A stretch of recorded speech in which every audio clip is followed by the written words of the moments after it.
Emmanuel Macron ne fera avec eux aucun point particulier avant cette interview. Pas besoin, Gérard Collomb et Jean-Yves Le Drian passent selon leurs cabinets respectifs leur vie avec le président.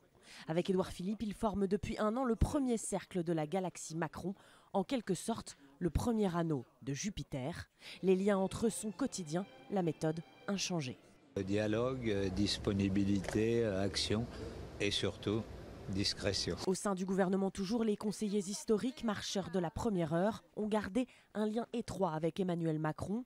Benjamin Griveaux, Christophe Castaner et Julien de Normandie sont systématiquement consultés pour préparer les interventions du président. Il a une méthode de travail assez classique qui consiste à demander à ses collaborateurs de faire remonter des notes d'actualité, des notes sur les différents sujets, de façon plus concentrée encore dans les heures qui viennent pour préparer ce rendez-vous. Notes de service et éléments de langage, mais pas de conseillers qui joueraient les journalistes fictifs pour préparer ces interventions. François Hollande et Nicolas Sarkozy le demandaient souvent à leurs équipes. Emmanuel Macron, lui, préfère jouer la spontanéité. C'est une pratique que peut-être certains aiment. Je ne suis pas sûr que ce soit la chose la plus utile. Il sera comme il est tous les jours, c'est-à-dire avec son sens de l'écoute, avec sa détermination et avec sa cohérence dans son action.